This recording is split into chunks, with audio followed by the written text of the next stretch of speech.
Praise the Lord. Hallelujah. கர்த்தர் நல்லவர், அவர் ஒரு பொழுதும் தவறு செய்ய மாட்டார். ஆமென். கர்த்தர் நல்லவர், அவர் ஒரு பொழுதும் தவறு செய்ய மாட்டார். தவறு செய்ய தேவனை நாம் ஆராதித்துக் கொண்டிருக்கிறோம். எனக்கு அன்பான தேவ பிள்ளைகளே,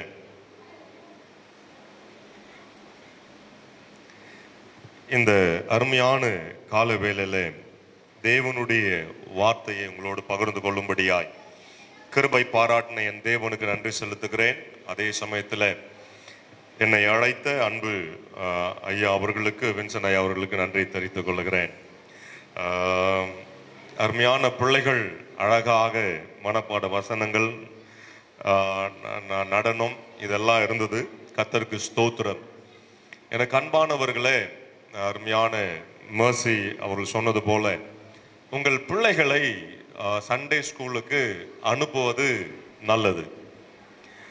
ஏன் அப்படின்னா, நீதிமொழிகள்ல வசனம் இருக்கு, உன் பிள்ளைகளை நடத்த வேண்டிய வழிகளில் நடத்து, அவர்கள் முதிர் வயதிலும் அதை என்ன பண்ணுவாங்களாம், மறவாமல் விடாமல் இருப்பார்கள் என்று சொல்லுகிறது. எனக்கு அன்பான தேவ பிள்ளைகளே, நம்ம சிஎஸ்ஐ பேக்ரவுண்ட்ல நாங்கள் வந்ததுனால நான் ஊழியத்துக்கு வருவதற்கு நான் சண்டே ஸ்கூல்ல பங்கெடுத்தது எனக்கு ரொம்ப ஒரு பயன்பட்டதா இருந்தது. அநேக நேரங்களில் ஆண்டவர் என்னோடு கூட பேசினார். நான் ஊழியத்துக்கு வரும்பொழுது வசனங்களை கொண்டு ஆண்டவர் என்னோடு கூட பேசினது அப்போ மனப்பாடம் பண்ணின வசனங்கள் தான் ஒன்று. இரண்டாவது, சென்னை பட்டணத்தில் சாமுவேல் தினேஷ் என்கிற டாக்டர், அவங்க மனைவியும் டாக்டர், அவர்களுடைய பிள்ளைகள் ட்வின்ஸ். ரொம்ப வருஷத்துக்கு அப்புறம் பிள்ளைகள் பிறந்தாங்க, 2 பேரும் ட்வின்ஸ். இந்த பிள்ளைகள் ஸ்பெல் பி என்கிற காம்படிஷன்ல வந்து ஃபர்ஸ்ட் பிளேஸ் செகண்ட் பிளேஸ் எடுத்தேன். எங்கே தெரியுமா? துபாயில். நான் அப்போது அவர் ஒரு நாள் என்னை அழைச்சார், பாஸ்டர் வீட்டில் ஒரு சின்ன ப்ரேயர் இருக்குது வாங்க அப்படின்னு சொல்லிட்டு. நானும் அந்த ப்ரேயருக்கு போன பிரசங்கிக்கப்படி.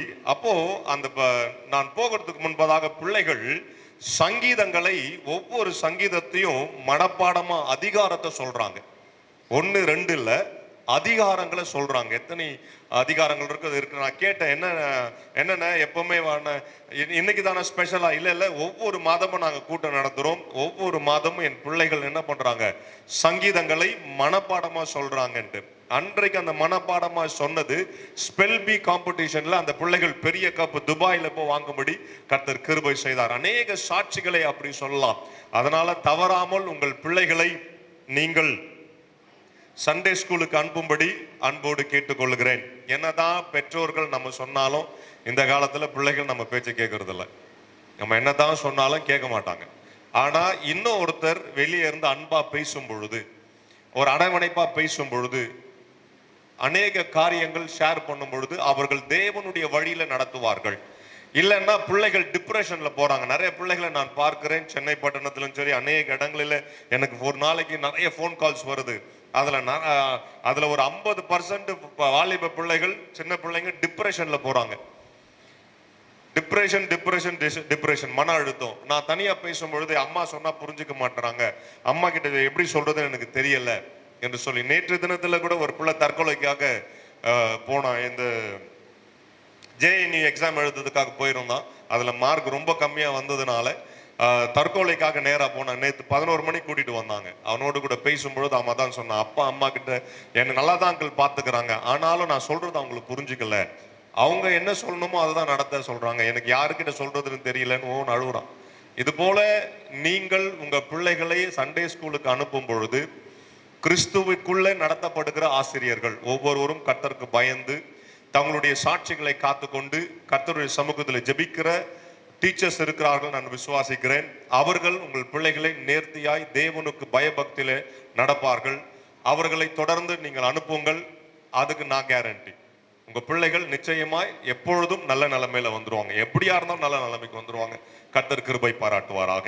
எனக்கு அன்பான தேவ பிள்ளைகளே, இந்த ஆலயத்துக்குரிய வசனத்தை நான் தியானிக்கும் பொழுது, என்ன ஆண்டவரை நான் பேசணும்னு ஆண்டவருடைய சமூகத்தில் காத்து கொண்டிருக்கும் பொழுது எனக்கு ஆவியானவர் திட்டமாய் சொன்ன ஒரு காரியத்தை உங்கள் மத்தியிலே நான் பேச விரும்புகிறேன்.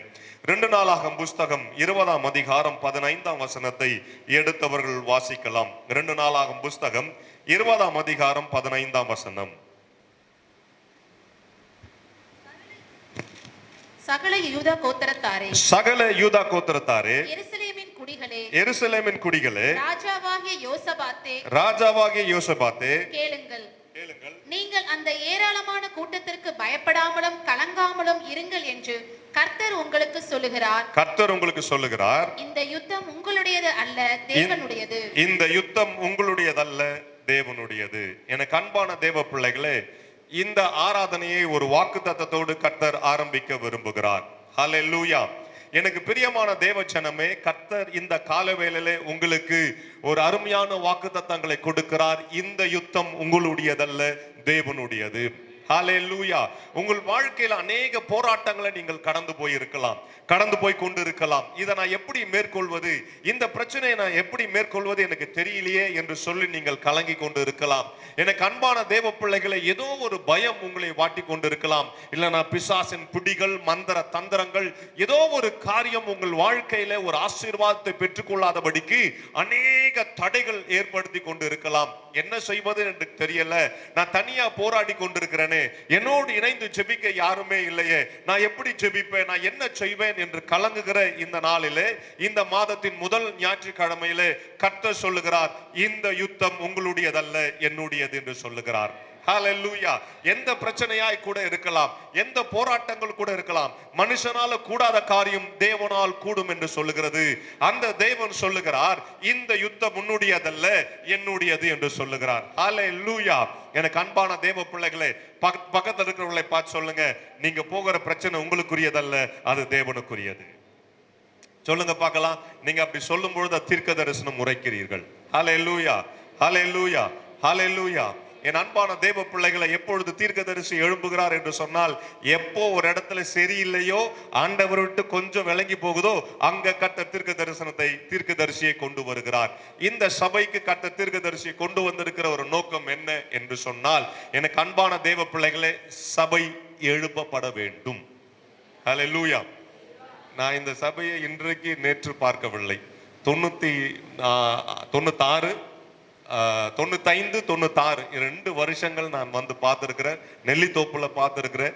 இங்கேயும் திருப்பி நான் இங்க 2-3 தடவை வந்திருக்கிறேன். என் அன்பான தேவ பிள்ளைகளை, நான் ஒரே ஒரு காரியத்தை மிஸ் பண்ணிக்கிட்டே கிடக்கிறேன். என்ன அப்படின்னா, தேவனுடைய பிரசன்னத்தை உணராமல் இருப்பதுதான். இந்த சபை வளர்ந்ததுக்கு ஒரே ஒரு காரணம் என்ன அப்படின்னா, தேவனுடைய பிரசன்னத்தை உணர்ந்தார்கள். யார் உணர்ந்தது? சிறியோர் முதல் பெரியோர் வரை. ஆமென். இப்படிதான் இந்த சபை உருவாக்கப்பட்டது. அன்பு ஊழியக்காரருடைய முழங்கால், அவரை நான் பார்க்கும் பொழுதெல்லாம் அவர் வீட்டில் தங்கி இருக்கிறேன். அப்போல்லாம் விபிஎஸ் வந்து 10 நாள் 11 நாள் இருக்கும். அந்த 11 நாளும் அவர் வீட்டில் தான் தங்கி இருப்பேன். நான் ஜெபிக்காமல் அவரை நான் பார்த்ததில்லை. அவர் காலையில் எழும்பும் போது ஜெபத்தோடு தான் இருப்பதை பார்க்கிறேன். என் அன்பான தேவ பிள்ளைகளே, ஜெபத்தினால் கட்டப்பட்ட இந்த சபை, எனக்கு அன்பானவர்களே, ஆண்டவர் சொல்லுகிறார், மறுபடியும் கட்டப்பட வேண்டும். It has to be rebuilt. ஆமென். இதுக்கு யார் தேவை அப்படின்னா, நீங்கள். எனக்கு அன்பான தேவ பிள்ளைகள், ஒரு காரியத்தை சொல்ல விரும்புகிறேன். இந்த பிரசங்கத்துக்காக நாங்க எப்போ எனக்கு அழைப்பு வந்ததோ அப்போதிலிருந்து முழங்காலிருந்து ஜெபித்து கொண்டிருக்கிறேன். நான் மாத்திரமல்ல, சென்னை பட்டணத்தில் ஒரு குழு, சென்னை பட்டணத்தின் மாத்திரமல்ல, உலகம் முழுவதிலிருந்தும் அநேகர் ஜெபித்து கொண்டிருக்காங்க. ஏன்னா எனக்கு ஒரு பிரேயர் டீம் இருக்கிறாங்க. அந்த பிரேயர் டீம்ல இந்த சபையில நான் போய் பிரசங்கிக்கிறேன்னு சொல்லும் பொழுது அவர்களாக உபவாசம் இருந்து ஜெபிக்கிறாங்க. இவ்வளவு பேர். அது மாத்திரம் இல்ல, இந்த சபையிலும் சபத்தினுடைய அநேக ஜெப குழுக்களும் ஜெபித்து கொண்டிருப்பார்கள். இவ்வளவு ஜெபத்தையும் நான் ஜெபித்துட்டு இங்க வந்து நான் பிரசங்கிக்கும் பொழுது, நான் தேவனுடைய பிரசன்னத்தை 60% தான் உணர முடியும். எவ்வளவு உணர முடியும்? 100க்கு 100 என்னதுங்க உணர முடியல. ஏன் அப்படின்னா, இந்த 60%ல மீதி எத்தனை % இருக்குது? 40%. இந்த 40% எங்க இருந்து வரணும்? கீழ இருந்து வரணும். அந்த கடைசியில இருந்து வரணும். அந்தளுடைய ஜெபமும் அந்தளுடைய விசுவாசமும் அந்த பிரசன்னத்தை உணர்கிறதும் இந்த 40ம் இந்த 60ம் செய்தாதான் 100க்கு 100 தேவ பிரசன்னத்தை இறக்க முடியும். ஆமென். அதனாலதான் இயேசு கிறிஸ்து கூட எங்க விசுவாசம் இல்லையோ, சொந்த ஊர்ல என்ன இல்லை அவருக்கு, அவர் மேல விசுவாசம் இல்லை. அதனால அநேக அற்புதங்கள் அவரால் என்ன பண்ண முடியல, செய்ய முடியல. எனக்கு அன்பான தேவ பிள்ளைகளே, இந்த கால வேளையிலே கர்த்தர் ஒரு எழுப்புதலை இந்த சபையிலே எழுப்ப போகிறார். ஹல்லேலூயா. ஒரு விசேஷித்த அபிஷேகம் உங்கள் மேல் இறங்க போகுது. உங்கள் ஆவிகளை புதுப்பித்துக் கொள்ளுங்கள். ஹல்லேலூயா. என் ஆண்டவர் இந்த இடத்திலே உங்களுக்காக நான் யுத்தம் பண்ணுகிறேன் என்று சொல்லுகிறார். யாரிடத்துல சொன்னார்? ராஜாவாகிய யோசபாத்திடத்திலே. என் அன்பான தேவ பிள்ளைகளே, இந்த ராஜாவாகிய யோசபாத்திடத்திலே ஆண்டவர் சொல்லுகிறார், இவர்களை குறித்து நீ பயப்பட வேண்டாம் என்று சொல்லி கர்த்தர் சொல்லுகிறார். யார் அவர்கள்? எனக்கு பிரியமான தேவ ஜனமே, 20ஆம் அதிகாரத்திலே 23ஆம் வசனத்திலே, 2 நாளாகவும் 20ஆம் அதிகாரம் 23ஆம் வசனத்திலே, எப்படி எனில் அம்மோன் புத்திரரும் மோவாபியரும் சேயீர் மலை தேச குடிகளை சங்கரிக்கவும் அழிக்கவும் அவர்களுக்கு விரோதமாய் எழும்பினார்கள். சேயீர் குடிகளை அழித்து தீர்ந்த போது தாங்களும் தங்களில் ஒருவரை ஒருவர் அழிக்கத்தக்க விதமாய் கை கலந்தார்கள். பாருங்க எத்தனை பேர் வராங்க? அம்மோன் புத்திரர், மோவாபியர், சேயீர் மலை தேசத்தார். இந்த 4 தேசத்துல இருந்து சிறிய யூதாவை என்ன பண்றாங்க? பிடிக்கும்படி வருகிறார்கள். என் அன்பான தேவ பிள்ளைகளே, கர்த்தர் அவர்களுக்காக யுத்தம் பண்ணுகிறேன் என்று சொன்னார். யாருக்காக? என் அன்பான யோசபாத்தினுடைய ராஜாவுக்காக. இந்த தலைப்பு இன்னைக்கு ராஜா என்று சொல்லி நான் கேள்விப்பட்டேன். என் அன்பான தேவ பிள்ளைகளே, ஏன் இந்த ராஜாவிடத்திலே கர்த்தர் இறங்கி வரணும்? Why he has to come down and fight for a man? ஒரு மனுஷனுக்காக ஏன் இறங்கி வந்து கர்த்தர் யுத்தம் பண்ண வேண்டும்?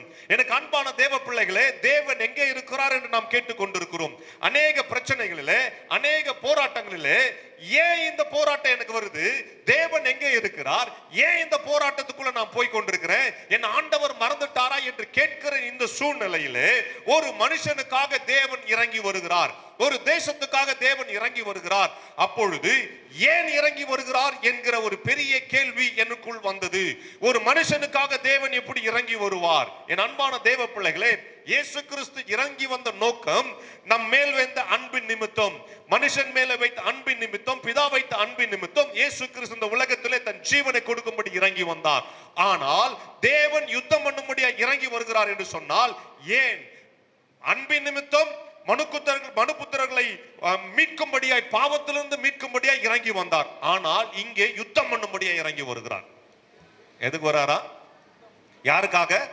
என் பிள்ளைகளுக்கு விரோதமாய் எழும்பி நிற்கிறார்களே, என் பிள்ளைகளுக்கு விரோதமாய் மந்திரம் இருக்கிறது, என் பிள்ளைகளுக்கு விரோதமாய் பில்லி சூனியம் இருக்கிறது, என் பிள்ளைகளுக்கு விரோதமாய் பிசாசின் தந்திரங்கள் இருக்கிறது. அநேகர் எழுப்பி கொண்டிருக்கிறார்களே, வன்கண்கள், எரிச்சல்கள், பொறாமைகள் இருக்கிறது. என் பிள்ளைகளை காப்பாற்றும்படியே கர்த்தர் இறங்கி வந்தார். எனக்கு அன்பான தேவ பிள்ளைகளே, இன்றைக்கு நான் ஏன் இறங்கி வந்தார் என்கிற ஒரு கோணத்தை நான் பார்க்க விரும்புகிறேன். Why he came down here? எதுக்காக வந்தார்? ஏன் அப்படி யுத்தம் பண்ணும்படியா வந்தார்? யோசபாத்துக்காக இறங்கி வந்த தேவன் அப்படி யோசபாத் என்ன செய்தான் என்று சொல்லி பார்க்கும் பொழுது, வாசிங்க என் அன்பான தேவ பிள்ளைகளே, 2 நாளாகமம் புஸ்தகம் 17ஆம் அதிகாரம் 1-5 வசனங்கள் வரைக்கும். அவன் ஸ்தானத்திலே அவன் குமாரனாகிய யோசபாத் ராஜாவாகி இஸ்ரவேலுக்கு விரோதமாய் பலப்பட்டான். அவன் யூதாவின் அரணான பட்டணங்களிலேயும் இராணுவத்தையும் யூதா தேசத்திலும் தன் தகப்பனாகிய ஆசாபிடத்து எப்ராஹிமின் பட்டணங்களிலும் தானியங்களையும் வைத்தான். கர்த்தர் யோசபாத்தோடு இருந்தார். அவன் பாகால்களை தேடாமல் தன் தகப்பனாகிய தாவீது முன்னாட்களில் நடந்த வழிகளில் நடந்து தன் தகப்பனுடைய தேவனை தேடி இஸ்ரவேலுடைய செய்கையின்படி நடவாமல் அவருடைய கற்பனைகளின்படி நடந்து கொண்டான். ஹல்லேலூயா. அவருடைய கற்பனையின்படி நடந்து கொண்டான். இதை கேட்டுக்கொண்டிருக்கிற தேவ ஜனமே, ஏன் தேவன் இறங்கி வந்தார் என்று சொன்னால், யோசபாத் கர்த்தருக்கு பயந்து நடந்தான். தன்னுடைய தகப்பனாகிய ஆசாவை போல் நடக்கவில்லை. ஏன் என்று சொன்னால், முன்காலத்திலே ஆசா தேவனுக்கு பிரியமா நடந்தான். வியாதிப்படும் பொழுது ஆசா தன் வியாதியில கர்த்தரை அல்ல பரிகாரியை தேடினான் என்று சொல்லப்பட்டிருக்கிறது. அப்போ அவன் தன்னுடைய தகப்பனாகிய ஆசா தேவனை மறந்து பரிகாரி அப்படின்னா டாக்டரை தேட ஆரம்பிச்சான். உலகத்திற்குரிய காரியங்களை தேட ஆரம்பிச்சான். He know that God can heal him. அவருக்கு நல்லா தெரியும் இயேசு சுகமாக்குற தேவன் என்று சொல்லி, கர்த்தர் சுகமாக்குறவர் என்று தெரியும். ஏன் என்று சொன்னால் அவன் தேவனோடு கூட இருந்தவன். ஆனால் வியாதிப்படும் பொழுது அவன் தேவனை தேடாமல் உலகத்தின் மேல மனுஷன் மேல நம்பிக்கையாயிருந்தான். அவனுக்கு நல்லா தெரியும், மனுஷன் மேல நம்பிக்கை இருந்தால் விழுந்து போவன் தெரிஞ்சும் கூட அவன் தேவன் மேல் நம்பிக்கை வைக்கவில்லை. அதனால தான் யோசேப்பு தன் தகப்பனை போல ஆசாவை போல நடக்கவில்லை, மாறாக தன்னுடைய மூத்த தகப்பனாகிய தாவீதை போல நடக்க ஆரம்பிச்சான். ஹல்லேலூயா. எனக்கு அன்பான தேவ பிள்ளைகளே, தாவீது எந்த சூழ்நிலையும் கர்த்தரை மறவாமல் இருந்தான். அவன் பாவம் செய்யும் பொழுது கூட தன்னுடைய பாவத்தை ஆண்டவரிடத்தில் அறிக்கையிட்டு விட்டு விடுகிறவனாய் இருந்தான். என் அன்பான தேவ பிள்ளைகளே, இன்றைக்கு அநேக நேரங்களிலே நாம் உலகத்துக்காக தேவனை விட்டு விடுகிறோம். உலகத்துக்காக தேவனை விட்டு விடுகிறோம். உலகத்தினுடைய சிற்றின்பங்களுக்காக, உலகத்தினுடைய காரியங்களுக்காக எனக்கு அன்பான தேவ பிள்ளைகளை தேவனை விட்டு விடுகிறோம். இன்றைக்கு தேவனை விட்டு இருக்கிற தேவ ஜனமே, மறுபடியும் தேவ சமூகத்தில் வரும்படி கர்த்தர் உங்களை அழைக்கிறார். தேவனுடைய பிரசன்னம் உங்களை சூழ்ந்திருப்பதாக. ஹல்லேலூயா, ஹல்லேலூயா. தேவனுடைய மகிமை உங்களை நிரப்புவதாக. வாசிங்க மத்தேயு எழுதின சுவிசேஷ புஸ்தகம் 19ஆம் அதிகாரம் 16ஆம் வசனம். அப்பொழுது ஒருவன் வந்து அவரை நோக்கி நல்ல போதகரே நித்திய ஜீவனை அடைவதற்கு நான் எந்த நன்மையை செய்ய வேண்டும் என்று கேட்டார். நித்திய ஜீவனை அடைவதற்கு நான் என்ன நன்மை செய்ய வேண்டும் என்று சொல்லுகிறான். எனக்கு அன்பான தேவ பிள்ளைகளே, இன்றைக்கு நீங்கள் ஏன் கிறிஸ்தவராய் மாறி இருக்கிறீர்கள், ஏன் இயேசுவை ஏற்றுக்கொள்கிறீர்கள் என்று கேள்வி கேட்டீங்கன்னா நீங்க சொல்லலாம், அவர் நல்லவரு, அவர் வல்லவரு, எனக்கு வியாதியை எடுத்தாரு, பில்லி சுனியத்தை எடுத்து போட்டாரு, சுகத்தை கொடுத்தாரு, என்னை காப்பாற்றினாரு, மறுபடியும் ஜீவனை கொடுத்தாரு என்று சொன்னான். ஆனால் அது அல்ல. ஏன் நீங்கள் நான் இயேசு ஏற்றுக்கொண்டோம் என்று தெரியுமா? நித்திய ஜீவனில் பிரவேசிப்பதற்கு. எவன் ஒருத்தன் கிறிஸ்தவன்? யாரு Christian? who is a Christian? one who goes to heaven is a Christian. யாரு கிறிஸ்தவன்? பரலோக ராஜ்யத்திலே பிரவேசிக்கிறவனே கிறிஸ்தவனை அல்லாமல் வேறு ஒருவனும் கிறிஸ்தவன் அல்ல. இன்றைக்கு இந்த உலகத்திலே பங்களாவோடு கூட இருப்பது, கார் வீடோடு கூட இருப்பது கிறிஸ்தவ வாழ்க்கை அல்ல. என் அன்பான தேவ பிள்ளைகளே, it is been added unto you. அது ஆண்டவர் கொடுத்திருக்கிறார். கர்த்தருக்கு பிரயோஜனம் இல்லாம நீ பணக்காரனா இருந்த என்ன பிரயோஜனம்? சரி, வீடு வாங்கிட்டீங்க, வாங்குங்க. 2 வீடு வாங்குனீங்க, வாங்குங்க. BMW வாங்குனீங்க, வாங்குங்க. அதுக்கப்புறம் என்ன ஆச்சு? எதையும் பரலோகத்துக்கு கொண்டு போக முடியாது. எதையும் பரலோகத்துக்கு கொண்டு போக முடியாது. நீ கொண்டு போகிறது ஒன்னே ஒண்ணுதான், உன் ஆத்துமா. அந்த ஆத்துமா எந்த அளவுக்கு பரிசுத்தமா இருப்பது என்பது தான் தேவனுக்கு முன்பாக நிற்க முடியும். அப்போ இன்றைக்கு நீங்களும் நானும் கிறிஸ்தவனா இருப்பது எதற்காக? பரலோக ராஜ்யத்தில் பிரவேசிப்பதற்காக. இயேசு ஜீவனை தந்தது எதற்காக? நீங்களும் நானும் அப்பற்றவர்களாய் பரலோக ராஜ்யத்தில் பிரவேசிப்பதற்காக. இன்றைக்கு குற்ற உணர்வு இல்லாதபடிக்கு தேவ சமூகத்தில் அமர்ந்திருப்பதற்கு எதற்காக? எதனால? தேவனுடைய ரத்தம் நம்ம மேல் சிந்தப்பட்டதனால. எனக்கு அன்பான தேவ பிள்ளைகளே, இந்த ஒரு மனுஷன் வந்து, ஒரு வாலிபன் வந்து கேட்கிறான், ஒருத்தன் வந்து கேட்கிறான், ஆண்டவரே நான் நித்திய ஜீவனை அடைவதற்கு நான் என்ன செய்ய வேண்டும்? யார் இடத்துல கேட்கிறான்? இயேசு கிறிஸ்துவ இடத்துல கேட்கிறான். நல்ல கேள்வி. எனக்கு அன்பான தேவ பிள்ளைகள், இது ஒரு நன்மையான கேள்வி. நான் என்ன அப்போனா அவனுக்குள்ள இருக்கிற தாகத்தை பாருங்களேன். அப்பா நான் வந்து பெரிய இன்னும் பணக்காரன் ஆகணும், இன்னும் 100 வீடு வாங்கணும், இன்னும் பெரிய இது ஆகணும், என் புள்ள நல்லா படிக்கணும் அப்படின்னு இல்லை.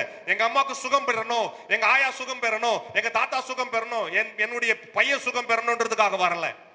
அவன் தேவனிடத்துல வந்து கேட்ட கேள்வி, என்னைக்காவது நீங்க கேட்டிருக்கிறீங்களா? என்னைக்காவது நம்ம கேட்டிருக்கிறோமா?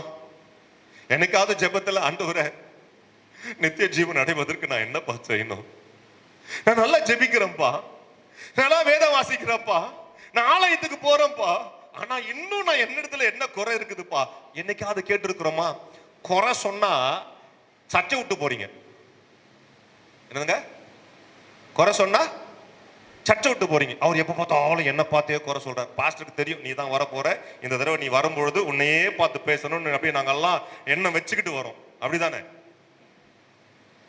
நான் உங்ககிட்ட கேட்கிறேன், போதகர் என்பது ஆவிக்குரிய தகப்பன், உங்க பிள்ளை தப்பு பண்ணும்போது நீங்க ஏன் திட்டுறீங்க? உங்க பிள்ளை தப்பு பண்ணும்போது நீங்க ஏன் திட்டுறீங்க? அவன் நல்லா இருக்கணும்னு சொல்லிட்டு அவன் கெட்டு போகணும்னு திட்டுறீங்க. அப்ப நீங்க உங்க பிள்ளைகள் நல்லா இருக்கும் திட்டும் பொழுது ஆவிக்குரிய சபையில நிக்கிற ஆவிக்குரிய தகப்பன் உங்களை சீர்படுத்தும் பொழுது உங்களுக்கு ஏன் கோவம் வருது? உங்க பிள்ளை ஸ்கூல்ல ஏன் உங்க பிள்ளைகளை திட்டுறாங்க, அடிக்கிறாங்க? ஒழுங்கா படிச்சா ஏன் திட்டு போறாங்க? புரியுதுங்களா? அப்போ என் அன்பான தேவ பிள்ளைகளே, இந்த வாலிபன் வந்த ஆண்டவரிடத்துல நித்திய ஜீவன் அடைவதற்கு என்ன செய்யணும்னு கேக்குறாரு. அதற்கு இயேசு என்ன பதில் சொல்றாரு, வாசிங்க. நீ என்னை நல்லவன் என்று சொல்வானேன். ஆண்டவருக்கு அப்ப என்ன ஏன்பா நல்லவன் என்று சொல்றாரு? அவரே சொல்றாரு. இன்னைக்கு நம்ம நல்லவன் ஏன் சொல்லன்னு சண்டை போடுறோம். ஆண்டவர் எதுக்கு சண்டை போடுறாரு? ஏன் என்ன ஏன்பா நல்லவன் சொல்ற? யார் சொல்றது? மனு குலத்துக்காக தன் ஜீவனை கொடுக்க வந்த இயேசு கிறிஸ்து தன்னுடைய கோர மரணத்திலே மாண்டு மனு புத்திரர்களை மீட்டெடுக்கும்படி வந்த இயேசு கிறிஸ்துவை என்ன நல்லவன் சொல்லாதன்றோம். ஆனா இன்னைக்கு என்ன பாரு எப்ப பார்த்தாலும் திட்டிட்டு இருக்காங்க. எனக்கு அன்பான தேவ பிள்ளைகளே, வாசிங்க, தொடர்ச்சியை வாசிங்க. தேவன் ஒருவர் தவிர நல்லவன் இல்லை, நல்லவன் ஒருவனும் இல்லையே. நீ ஜீவனில் பிரவேசிக்க விரும்பினால், ஆண்டவர் சொல்றார், ஜீவனில் பிரவேசிக்க விரும்பினால் கற்பனைகளை கைக்கொள் என்றார். கற்பனைகளை கைக்கொள். ஒரு ஷார்ட்டா சொல்லிறார், கற்பனைகளை கைக்கொள். உடனே அந்த வாலிபன் கேட்கிறான், எவைகள் என்று சொல்லுகிறான். அதற்கு இயேசு கொலை செய்யாதிருப்பாயாக. என்னதுங்க? கொலை செய்யாதிருப்பாயாக, விபச்சாரம் செய்யாதிருப்பாயாக, விபச்சாரம் செய்யாதிருப்பாயாக, களவு செய்யாதிருப்பாயாக, களவு செய்யாதிருப்பாயாக, பொய் சாட்சி சொல்லாதிருப்பாயாக, பொய் சாட்சி சொல்லாதிருப்பாயாக, உன் தகப்பனையும் உன் தாயையும் கனம் பண்ணுவாயாக, உன் தகப்பனையும் தாயையும் கனம் பண்ணுவாயாக, உன்னிடத்தில் நீ அன்பு கூறுவது போல, உன்னிடத்தில் அன்பு கூறுவது போல பிறனிடத்திலும் அன்பு கூறுவாயாக என்பவைகளையே என்றார். இப்போ இந்த வாலிபனுடைய பதில் எப்படியா இருக்குது, வாசிங்க. அந்த வாலிபன் அவரை நோக்கி, இவைகளை எல்லாம் என் சிறு வயது முதல் கை கொண்டிருக்கிறேன், இன்னும் என் இடத்தில் குறைவு என்ன என்றான். என் அன்பானவர்களே, இந்த இடத்துல தான் வாலிபன் போட்டிருக்கு. இதுக்கு முன்னாடி எல்லாம் எப்படின்னா ஒருவன் தான் சொல்லியிருக்கு. இந்த இடத்துல தான் வாலிபன். அப்போ ஒரு வாலிபன் அவன் ஒரு பதில் சொல்றான். இந்த பதில் என்னை உண்மையாய் யோசிக்க வைத்தது. என்ன பதில் சொன்னா சொல்லுங்க பார்க்கலாம். எங்க இருந்து, எப்போதுல இருந்து? சின்ன வயசுல இருந்து எப்படி இருக்கிறானா? எப்படி இருக்கிறானா? அதை பிரிச்சு சொல்லணும். விபச்சாரம் செய்யாம இருக்கிறானா, கொலை செய்யாம இருக்கிறானா, திருடாம இருக்கிறானா, பொய் சாட்சி சொல்லாமல் இருக்கிறானா, அப்புறம் இதுதான் ரொம்ப முக்கியம், தாயும் தகப்பனையும். ஹலோ சபையே, ஹலோ சபையே, தகப்பனையும் தாயையும் என்ன பண்றானா? கனம் பண்றான். எப்பொழுது? he is a perfect Christian believer. எப்போது கீழ்படுகிறானாமா? சின்ன வயசுல இருந்து அப்பா அம்மா கீழ்படுகிறானா? உண்மையா நம்ம கீழ்படிஞ்சிருப்போமா? சின்ன வயசுல இருந்து கீழ்படிஞ்சிருப்போமா அப்பா அம்மாக்கு? இல்ல. சரி, இப்பயாவது கீழ்படுகிறோமானா? அது கிடக்குது போ அப்படின்ட்டு போறோம் இல்ல. அப்போ சிறு வயதுல இருந்து இவன் இருக்கிறானா, எந்த அளவுக்கு அவன் தேவனுடைய கற்பனைகளை உன்னதமா எடுத்து நடத்தி இருப்பான். அப்ப எந்த அளவுக்கு கர்த்தர் மேல ஒரு பயபக்தி இருந்திருக்கும், எந்த அளவுக்கு தன் பெற்றோர்கள் அவனை எப்படி நடத்தி இருப்பார்கள், எந்த அளவுக்கு அவன் ஆலயத்தினுடைய சத்தியத்தை அவன் கை கொண்டு நடந்திருப்பான். இவைகள் எல்லாம் அவன் மனசுக்குள்ள இருக்குது. உபாகம் புஸ்தகம் 5ஆம் அதிகாரத்துல அருமையான மோசி சொன்னாங்க, உன் பிள்ளைகளை என்ன பண்ணுமா, நீ உட்காரும் பொழுதும் நடக்கும் பொழுதும் என்னதுங்க, படுக்கும் பொழுதும் எழுந்திருக்கும் பொழுதும் அவளுக்கு கருத்தாய் போதி அப்படின்னு சொல்லுது. எடுத்துக்கலாமா? நீ வாசிங்க. நீ அவைகளை உன் பிள்ளைகளுக்கு கருத்தாய் போதித்து. ஐயா எந்த வசனம்னு சொல்லிடுங்க. 6ஆம் அதிகாரத்துல 7ஆம் வசனம். நீ அவைகளை உன் பிள்ளைகளுக்கு கருத்தாய் போதித்து, நீ உன் வீட்டில் உட்கார்ந்து இருக்கிற போதும், வழியில் நடக்கிற போதும், நடக்கும் பொழுதும், படுத்துக் கொள்கிற போதும், எழுந்திருக்கிற போதும் அவைகளை குறித்து பேசி அவைகளை உன் கையின் மேல் அடையாளமாக கட்டிக்கொள்வாயாக. அப்போ இந்த விஷயத்தை தன் பெற்றோர்கள் சிறு வயது முதலே அந்த புள்ள அவனுக்கு சொல்லி கொடுத்திருக்கிறாங்க. அதனால தான் வாலிப நாட்களிலே சினிமா தியேட்டருக்கு போல, சுத்த போல, பைக் எடுத்து எங்கேயும் போல, மொபைல் எடுத்து அவன் விளையாடல, கர்த்தரை தேடி வந்தான். அந்த வாலிப எப்போ வந்த, எதுக்கு வந்தா?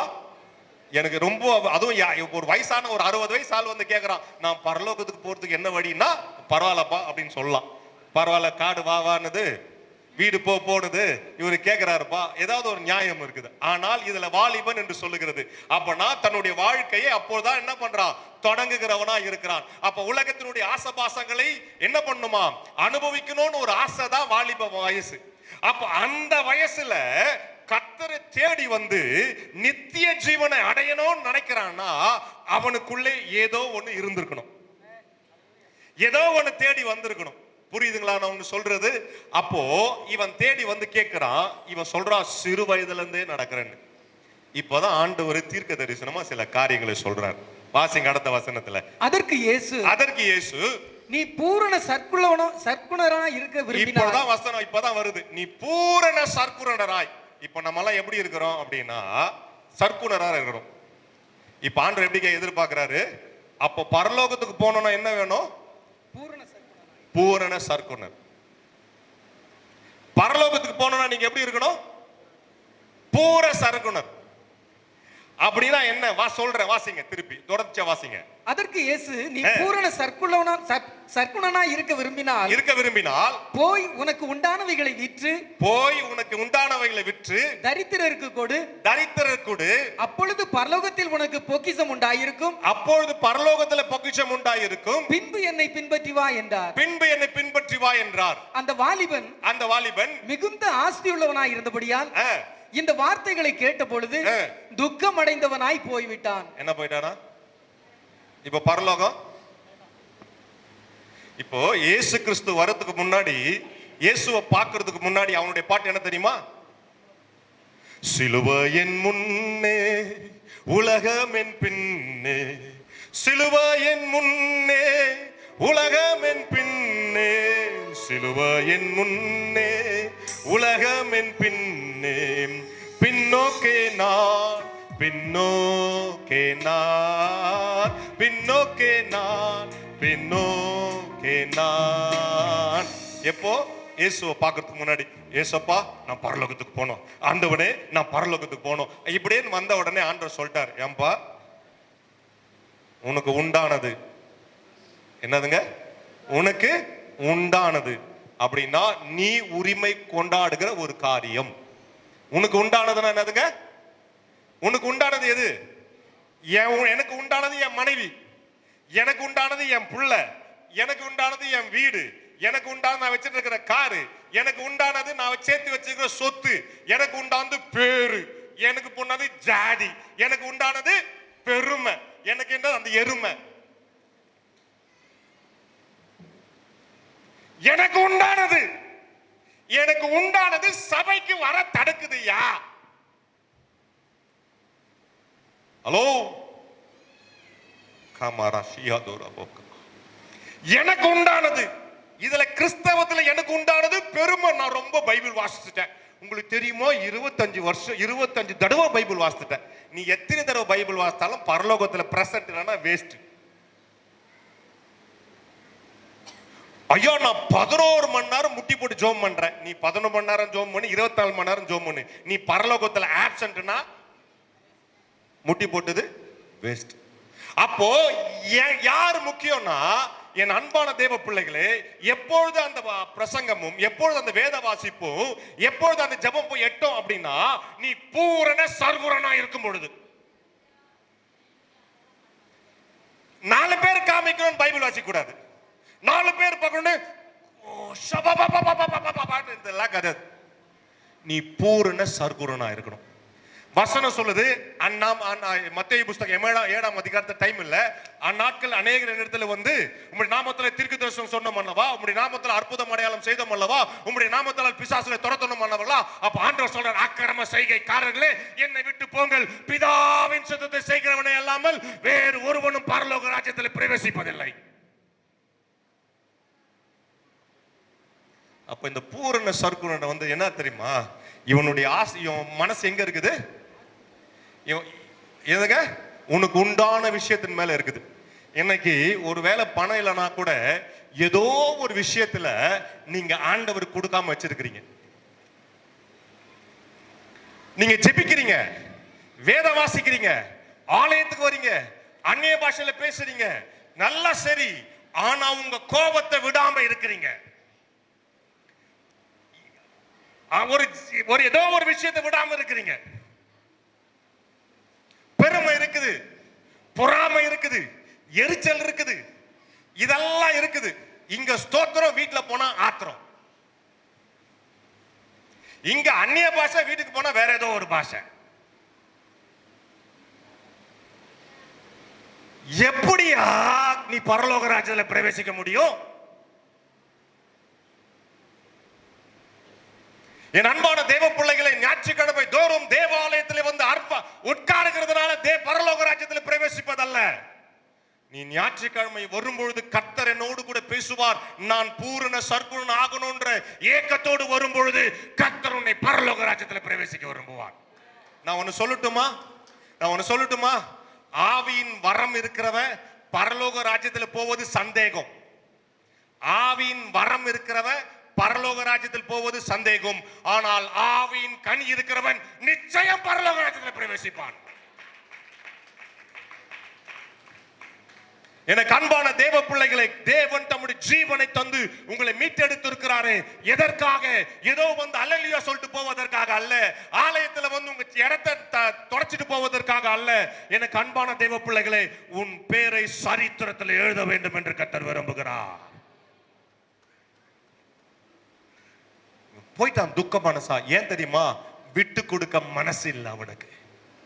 இன்னைக்கு நீங்க விட்டு கொடுக்காம, தேவனுக்கு விட்டு கொடுக்காம, தேவனுக்கு நேரம் செலுத்தாமல், தேவனுக்குரிய காரியங்களை ஆண்டவர் என்ன செய்வார் என்று சொல்லி ஆண்டவரை குறை சொல்லித்தான் நீங்க இருக்கிறீங்க தவிர கர்த்தருக்கு நன்றி சொல்லவில்லை. என் அன்பான தேவ பிள்ளைகளே, கர்த்தர் சொல்றாரு யோசபாத் கிட்ட. ஏன் தெரியுமா ஆண்டவர் சொல்றாரு? யோசபாத் ஏசாவு போல இல்ல, தாவீதை போல் இருந்தான். ஏன் தெரியுமா? தன்னுடைய எல்லாவற்றையும் தேவனுக்கு கொடுக்கிறவனா இருந்தான். அந்த வசனங்களை வாசிங்க, யோசபாத்துடைய வாசிங்க. 2 நாளாகவும் 17ஆம் அதிகாரம் 1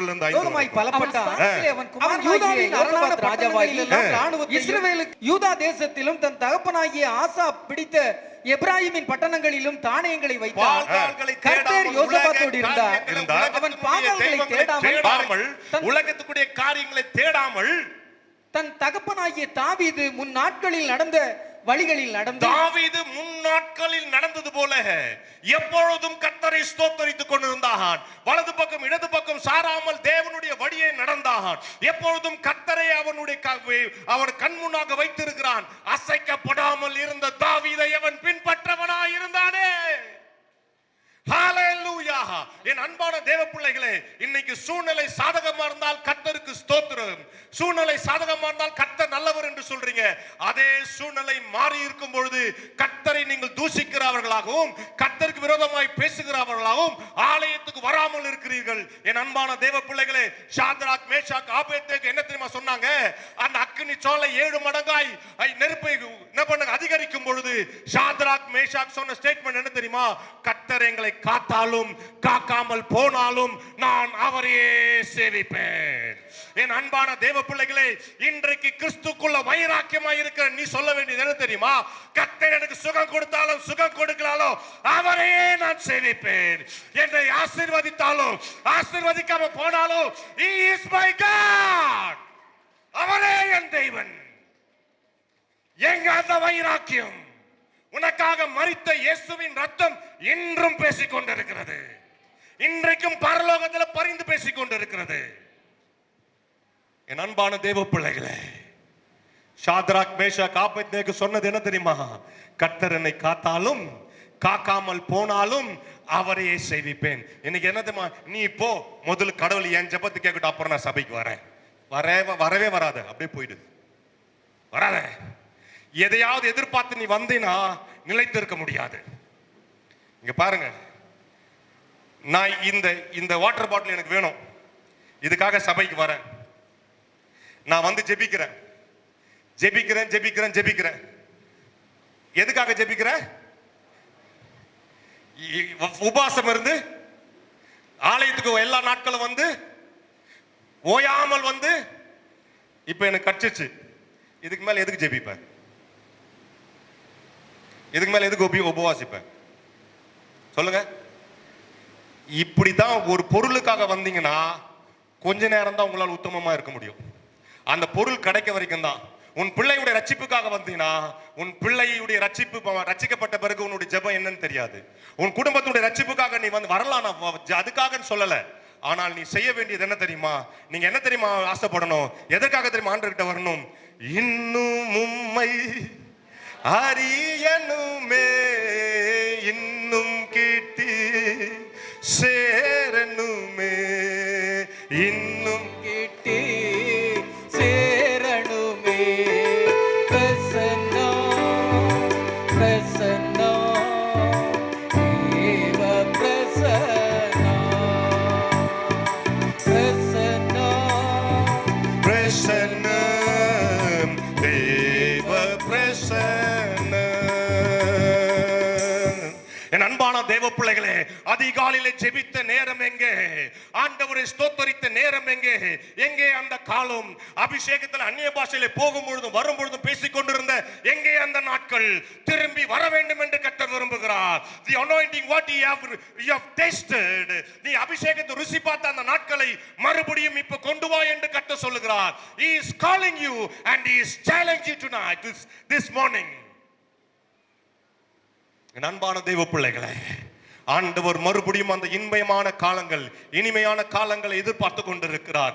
யோசேபாத் கர்த்தரை முன் வைத்தான். அதனால தான் கர்த்தர் இறங்கி வந்தார் சண்டை போடுறதுக்காக. அடுத்த காரியங்களை நான் சீக்கிரமா முடிக்க விரும்புகிறேன், நேரம் இல்லாததுனால. அடுத்தது காரியம் 2 நாளாகமம் புஸ்தகம் 18ஆம் அதிகாரம் 14ஆம் வசனத்திலே அவன் கர்த்தரிடத்தில் விசாரிக்கிறவனாயிருந்தான்.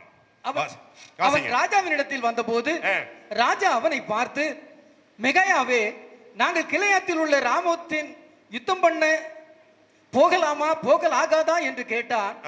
அதற்கு அவன், போங்கள், உங்களுக்கு வாய்க்கும், உங்கள் கையில் ஒப்பு கொடுக்கப்படுவார்கள் என்றான். என்ன சொன்னாரா?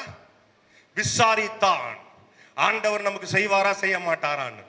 என் அன்பான தேவ பிள்ளைகளே, இன்றைக்கு நம்ம ஒரு வீடு வாங்கணும் அப்படின்னா என்ன பண்றோம் தெரியுமா? போய் பார்க்குறோம், அந்த இடத்துல தண்ணி நல்லா வருதா, அக்கம் பக்கத்தெல்லாம் சூப்பரா இருக்குதா, காவா ஒழுங்கா இருக்குதா, இதெல்லாம் ஒழுங்கா இருக்குதான்னு பார்த்து உங்களுக்கு பிடிச்ச பிறகு, உங்க பட்ஜெட்டுக்குள்ள வந்த பிறகு நேரம் ஐயா கிட்ட வருது. ஐயா ஜோம் பண்ணி சொல்லுங்க ஆண்டு ஐயா, இது கர்த்தர் சித்தமா இல்லையான்னு. இப்ப வானா என்ன பண்ணுவீங்க? வானா என்ன பண்ணுவீங்க? ஐயோ ஐயா வானான்ட்டாரேன்னு ஐயாக்கு தெரியாம போய் வாங்கிடுறது. அப்புறம் வந்து சொல்றது, ஐயா உங்க பேச்சு கேட்காம நான் செஞ்சுட்டேன். நீங்க டிசைட் பண்ணீங்கன்னா முதல் ஒன்று தெரிஞ்சுக்கிடுங்க, நல்லா புரிஞ்சுக்கிடுங்க. நீங்க எங்க போறீங்களோ அந்த இடம் தான் ஆசீர்வாதம். நீங்க ஆசீர்வாதம் இடத்துக்கு தேடி போனீங்கன்னா லோத்து தான். நீ ஆசீர்வதிக்கப்பட்டவன் எங்க போனாலும் ஆசீர்வாதம். ஹல்லேலூயா. நான் சொல்றது உங்களுக்கு புரியுதுங்களா? அதனால அவர்கிட்ட போய் ஐயா கிட்ட என்ன தெரியுமா கேட்கணும்? நான் எங்க போனாலும் கர்த்தர் என்னை ஆசீர்வதிப்பார், ஜோம் பண்ணி சொல்லுங்கயான்னு கேட்கணும். எங்கேயோ ஒரு மூலையில போய் வச்சா கூட அந்த இடத்துல உன்னை எழுப்புதா நடத்துவார் ஆண்டவர்.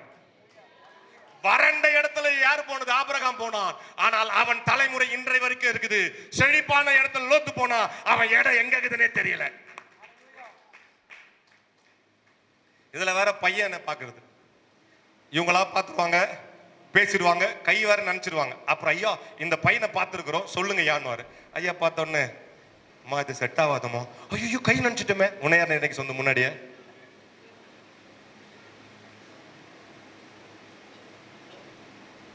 நீங்களா ஒரு தீர்மானம் பண்ணிக்கிறது. நீங்க என்ன பண்றீங்க தெரியுமா? பிராக்டிக்கலை ஃபெய்த்தோட திணிக்கிறீங்க, இல்ல பிராக்டிக்கலை ஃபெய்த்ல திணிக்கிறீங்க. அதல்ல, இவன் சண்டைக்கு போறதுக்கு முன்னாடி எதை கேட்கறான்? யார்கிட்ட கேட்கறான்? இவன் யார்கிட்ட கேட்டிருக்கணும்? படைத்தலைவன்கிட்ட கேட்டிருக்கணும், சேனாதிபதி கிட்ட கேட்டிருக்கணும். ஏன்பா இந்த வழியா போலாமா, இந்த பிளான் கரெக்டா, இப்படி செய்யலாமா, நீ 100கணக்கான சண்டை போட்டிருக்கிறியே, இது ஜெயிச்சிருக்குமா, இப்படி போலாமான்னு விசாரிக்கணும். ஆனால் அவன் யாரிடத்துல தேடி போனான்? தீர்க்கதரிசியை தேடி போய் தீர்க்கதரிசியை விசாரிக்க சொன்னான். அவன் கர்த்தருடைய வார்த்தை வந்த பிறகுதான் போனான். அது வரைக்கும் never moved. அவன் ஒன்னு கூட எடுக்கவே இல்லை, அப்படியேதான் இருக்கிறான். எப்போ தேவ வார்த்தை வரும்? எப்போ? அதனால தாங்க இறங்கி வந்தார் ஆண்டவரு. என்னை விசாரிக்கிறான்பா, என்கிட்ட கேட்டு நடக்கிறான். நம்ம கேட்கறதே இல்லை. நம்ம ஜெபம் என்ன தெரியுமா? ஆண்டவரே நான் அங்க போறேன், என்ன ஆசீர்வதியும்.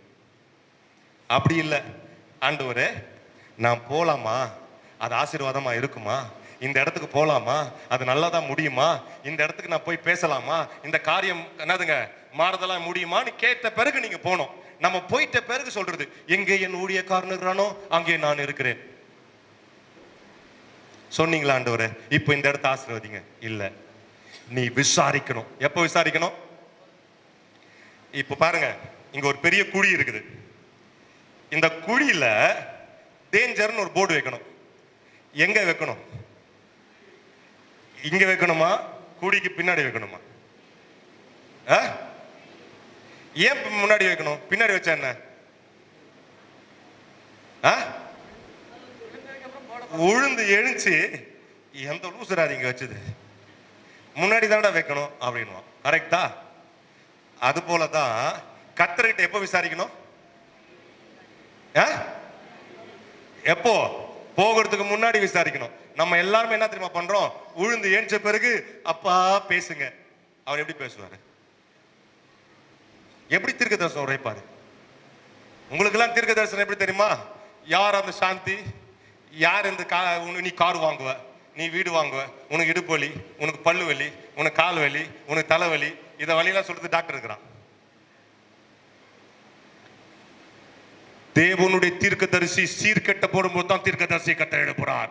நீ தேவ சமூகத்தை விட்டு போனீனா போவாத, சரியா வா என்று சொல்வதற்கு தீர்க்கதரிசி அனுப்புகிறார். எனக்கு அன்பான தேவ பிள்ளைகளே, தாவீது விழும்போது நான் தான் வேலை கத்த அனுப்பினார். இப்ப எதுக்கு தீர்க்கதரிசி அனுப்பியிருக்காரு? உன்னை சீர்படுத்துவதற்கு.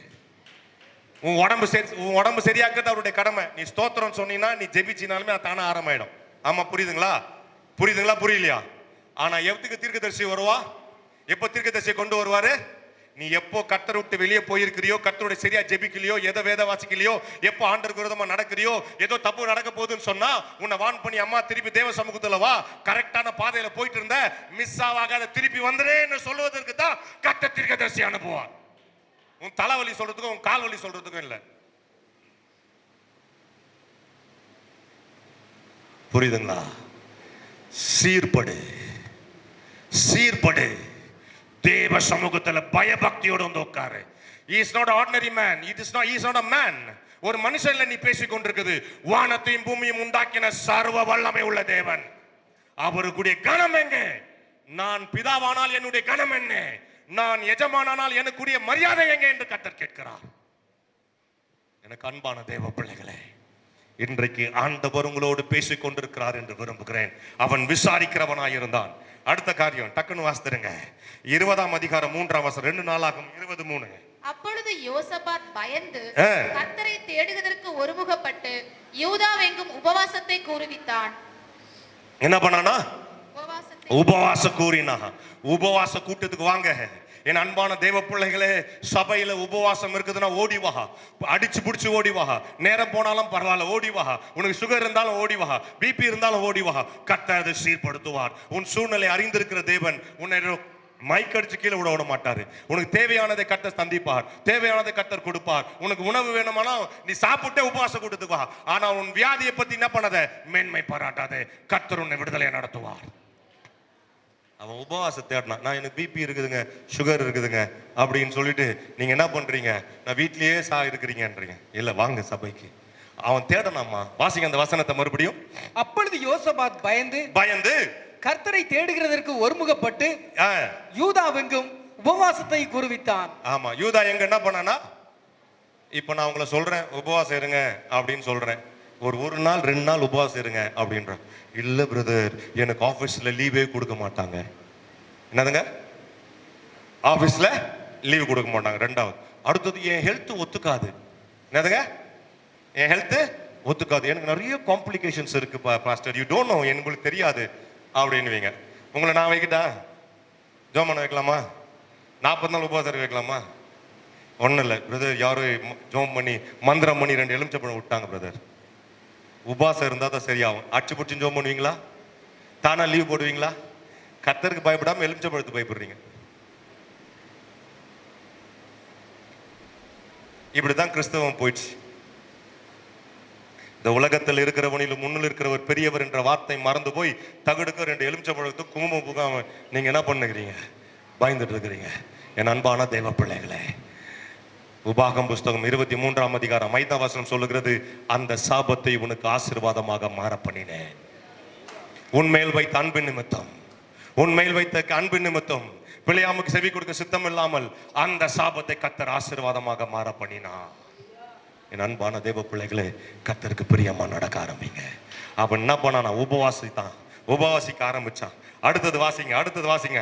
அதே அதிகாரத்துல 17ஆம் வசனத்தை வாசிங்க. இந்த யுத்தத்தை பண்ணுகிறவர்கள் நீங்கள் அல்ல, யூதா மனுஷரே, எருசலேம் ஜனங்களே, நீங்கள் தரித்து நின்று கர்த்தர் உங்களுக்கு செய்யும் ரட்சிப்பை பாருங்கள். நீங்கள் தரித்து நின்று கர்த்தர் செய்யும் ரட்சிப்பை பாருங்கள். அவன் ஜெபிக்க ஆரம்பிச்சான். நீங்க 13ல இருந்து வாசித்தீங்கன்னா அவன் ஜெபிக்க ஆரம்பிச்சான். 3ஆம் வசனத்துல இருந்து நீங்க வாசித்தீங்கன்னா அவன் ஜெபிக்க ஆரம்பிக்கிறான். உபவாசம் இருக்கிறான், அப்புறம் ஜெபிக்க ஆரம்பிக்கிறான். கர்த்தரிடத்துல என்ன பண்றான்? அவன் கேட்கிறவனா இருக்கிறான். என் அன்பான தேவ பிள்ளைகளை, அறிக்கை எடுக்கிறவனா இருக்கிறான். அவன் சொல்றான், நீங்க சும்மா இருங்க, தரித்துலுங்க, கர்த்தர் உங்களுக்காக யுத்தம் பண்ணுவார். நான் நினைக்கிறேன் யோசபாத் என்னதுங்க, 5ஆகமம் என்னதுங்க, ஆதியாகும், யாத்திராகும், லேவியாகும், எண்ணாகும், உபாகமும். இந்த உபாகமும் படிச்சிருக்கிறான் பொழுது யாத்திராகம் 14:14 சொல்லுது, நீங்கள் சும்மா இருங்க, உங்களுக்காக நான் யுத்தம் பண்ணுகிறேன் என்று சொன்ன வார்த்தையை மறுபடியும் இங்க சொல்லுகிறான். அவன் வசனம் தனக்குள்ள இருக்கிறது. சும்மா இறங்கி வரலங்க. கர்த்தர் ஒருத்தருக்காக வந்து பதில் சொல்றாருன்னா சும்மா இல்லைங்க. அவன் தன்னுடைய ஜீவனை கர்த்தருக்கு என்று ஒப்பு கொடுத்திருக்கிறான். தன்னுடைய வாழ்க்கையை கர்த்தருக்கு என்று ஒப்பு கொடுக்கிறான். அவன் வாழ்க்கை ஸ்தோத்திரம். அவன் ராஜாவா இருந்தாலும் அவன் ஆட்களை சேர்க்கிறவனா இருந்தான். நீங்க தொடர்ந்து அந்த அதிகாரத்தை 20ஆம் அதிகாரத்தை வாசித்தீங்கன்னா அவன் எல்லா இடங்களிலும் போய் ஆட்களை என்ன பண்ணனா? அவன் சேர்க்கிறவனா இருந்தான். என் அன்பான தேவ பிள்ளைகளை, இன்றைக்கு நான் உங்களுக்கு சொல்றேன், இன்றைக்கு ஆண்டவர்கிட்ட உங்க அபிஷேகத்தை புதுப்பித்துக் கொள்ளுங்கள். இந்த நாள் ஒரு அரைக்குறல் கர்த்தர் பண்றாரு. ஆண்டவர் இன்றைக்கு ஒரு காரியத்தை உங்களுக்கு சொல்றாரு, மறுபடியும் உங்கள் ஆவியை புதுப்பித்துக் கொள்ளுங்கள் என்று சொல்றாரு. ஒருவேளை ஆண்டவருடைய பிரசனம் இல்லைன்னா, ஆண்டவரே நான் பிரசனத்தை விட்டுட்டு போயிட்டீங்கன்னா, இன்னைக்கு ஆண்டவர் மறுபடியும் அதை எழுப்ப வல்லவராய் இருக்கிறார். கர்த்தர் உங்களை அபிஷேகிக்க வல்லவராய் இருக்கிறார். ஹல்லேலூயா. உங்களை அப்படியே விட்டு விடுகிற தேவன் அல்ல. நான் உன்னை திக்கற்றாய் கைவிடேன்னு சொல்றாரு. உங்களுக்காக யுத்தம் பண்ண கர்த்தர் விரும்புகிறார். நீங்கள் சும்மா இருக்கணும். நீங்க சும்மா இருக்கணும். ஆண்டவர் இன்றைக்கு அந்த அபிஷேகத்தை நீங்க இருந்தீங்கன்னா போதும், அபிஷேகம் உங்களுக்குள்ள இருந்தா போதும், கர்த்தர் உங்களுக்காக யுத்தம் பண்ண ஆரம்பிப்பார். நான் ஏற்கனவே இங்க வந்து பிரசங்கித்ததை மறுபடியும் சொல்றேன். உங்களுக்கு ஞாபகம் இருக்குதா என்னன்னு தெரியல. சிம்சோனுக்கு முன்னாடி சிங்கம் வந்துச்சு. என்னதுங்க? சிம்சோனுக்கு முன்னாடி சிங்கம் வந்துச்சு. சரியா? வசனத்தை நீங்க வாசித்தீங்கன்னா, சிம்சோனுக்கு முன்பதாக சிங்கம் வந்தது.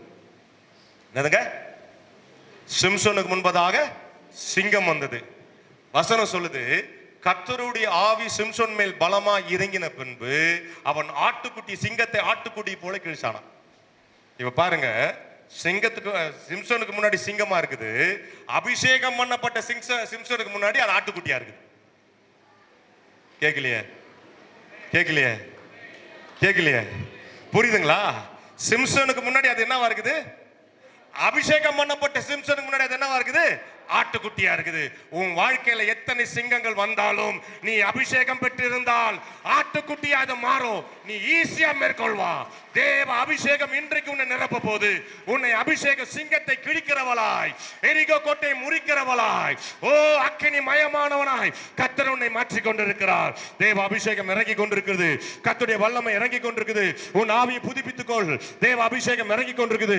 S, receive the fire of God. அடக்காதீங்க, பெற்றுக்கொள்ளுங்க. தேவ வல்லமை இறங்குது. பின்னாடி இருக்கிறவர்களோ இப்பொழுது கர்த்தர் ஆவியானவர் சொல்றாரு, நான் நிரப்ப போறேன்றாரு.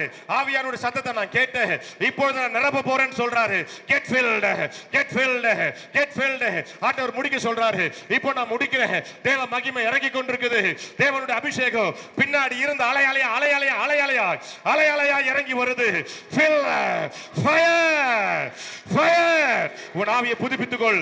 வாயை திறந்த அந்நிய பாஷைகளிலே சத்தத்தை உயர்த்தி, எதை பத்தி கவலைப்படாதீங்க. கர்த்தருடைய அக்கினி வாயை தரங்க. நல்லா வாய் தருங்க. உன்னை கொண்டு பெரிய ஜாதியா கர்த்தர் மாற்ற போகிறாரு. உன்னை பெரிய தீர்க்கதரிசி ஆக போறாரு. சபைக்கு தூணாய் மாற்ற போகிறாரு. வல்லமை இறங்கி கொண்டிருக்குது. வல்லமை இறங்கி கொண்டிருக்குது. தேவ அபிஷேகம். இனி நீ ஒளிந்து இருக்க மாட்டா. கர்த்தர் உன்னை உயர்த்தி வைக்கும்படியா தேவ மகிமை இறங்கி கொண்டிருக்குது. சபையே உயிர்ப்பி. Spirit of the Lord. நிரப்பு நிரப்பு நிரப்பு நிரப்பு. தேவ மகிமை இறங்கி கொண்டிருக்குது. பின்னாடி பின்னாடி எல்லாம் வாயை திறந்து பின்னாடி இருக்கிறவங்க தேவ அபிஷேகம் ஊற்றப்பட்டு கொண்டிருக்குது. ஏதோ சாதாரண பிரசங்கம் என்று நினைக்காதீங்க. கர்த்தர் உங்களை வான் பண்ணி இருக்கிறாரு. கர்த்தர் ஒரு எச்சரிப்பின் துணியோடு வந்திருக்குது. உன்னை புதுப்பிக்க சொல்றாரு. புதுப்பிக்க சொல்றாரு. புதுப்பிக்க சொல்றாரு. தீர்க்க தரிசனமா சொல்றாரு. எஸ், தீர்க்க தரிசனமா சொல்றாரு.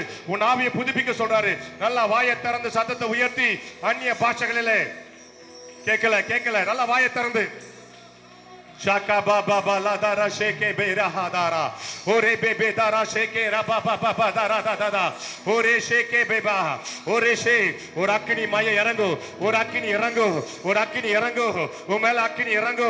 நீ இருக்கிற இடத்துல தேவ அக்கினி இறங்கு. இப்பொழுது இப்பொழுது இப்பொழுது இப்பொழுது அக்கினி இறங்கி கொண்டிருக்குது. அக்கினி இறங்கி கொண்டு அநேகர் உணர்ந்து கொண்டிருக்கிறீங்க. கர்த்தருடைய அக்கினி உணர்ந்து கொண்டிருக்கிறீங்க. ஃபயர். பின்னாடி ஒரு அலை பார்க்கிற அக்கினி அலையை பார்க்கிற பின்னாடி எனக்கு பின்னாடி இருந்து அப்படியே அலை அலையா அலை அலையா ஏ ஹே பா ஹா ஹா ஒரே ஷேகே பே பே பே பே தே ரே ஒரே ஷே ரே ரே ரே ரே ரே ரே ரே ரே அலை அலையா அலை அலையா பின்னாடி தேவ மகிமை. ஹalleluya. ஒரே கே பே ரே ரே ரே. நீ வந்தவ பாக்கியவான். நீ பாக்கியவதி. கர்த்தர் உன்னை அழைத்து வந்திருக்கிறார். இந்த காலை வேளையில உன்னை அழைத்து வந்திருக்கிறார். செத்து போன உன் ஆவியை செத்து போன உன் ஆவியை லாசருவே வெளியே வா என்று சொன்னது போல இப்பொழுது உயிர்த்தெழுந்த வல்லமை உயிர்த்தெழுந்த வல்லமை உனக்குள்ளே ஃபயர் ஃபயர் ஃபயர். ரே ரே பாகா தாரா ரே ரே ரே ரே. வெக்கப்படாதீங்க, பெற்றுக்கொள்ளுங்க. வெக்கப்படாதீங்க, பெற்றுக்கொள்ளுங்க. கர்த்தருடைய மகிமை கர்த்தருடைய மகிமை கர்த்தருடைய மகிமை. ஓ ராகா தாரா ஷே பே ரே தாரா ரபா ஹபா ஓரே பே ரிபியா ரபா ஹதா ரபா கபலா ரபா ஓரே ஷே ரே ரே ரே கே ரே ரே ரே ரே ரே ரே ஓரா ஷே ரே பே கரவாரா ரபா ரபா. கர்த்தருடைய மகிமை கர்த்தருடைய மகிமை இறங்கி கொண்டே இருக்குது. ஒரு வல்லமை இறங்கி கொண்டே இருக்குது. உன்னை புதுப்பித்துக் கொண்டிருக்கிறார். ஆவியை புதுப்பித்துக் கொண்டிருக்கிறார். சபையில பயன்படுத்த சபையை உருவாக்க ஒரே கேபேரா ஷேரே